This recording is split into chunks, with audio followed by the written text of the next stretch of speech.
we mean by repatriation. You know, unfortunately, a lot of folks have this linear kind of one-dimensional conception of repatriation. Okay, they bring the physical human being to Armenia, but then what?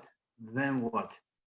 Without the jobs, without the infrastructure, without the educational infrastructure for folks that are coming here with, these are real people. These are real people with families, with children.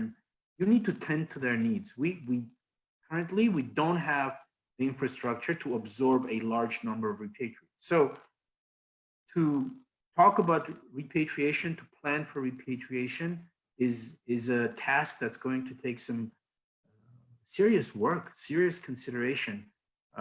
You know, just recently, some political circles associated with the old government had written that the High Commissioner's office has given up on the idea of repatriation.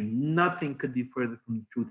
What we've said is that we want to work on the infrastructure for repatriation. We want to have a concept of repatriation that's lasting, that's meant to keep people in Armenia, and not to bring them here and then have them move on to a third country. That's very unproductive. You need a legal infrastructure, you need economic infrastructure, jobs, jobs, jobs. It's all about the jobs. You need even the cultural, educational infrastructure. You need people in Armenia to be mentally prepared for an influx of a large number of people that may be somewhat different from them. What COVID has done, as has been stated, is perhaps, we're not seeing it yet, but I think we will, accelerated this conversation, because we may be facing waves of repatriation, or at least an influx of people from the diaspora to Armenia that is not according to our plans. I mean, frankly, if the economic situation in Russia deteriorates, a lot of folks who had moved there in the last 20 years may have no better choice than to come back to Armenia. The goal is, how do you keep them there? How do you settle them there?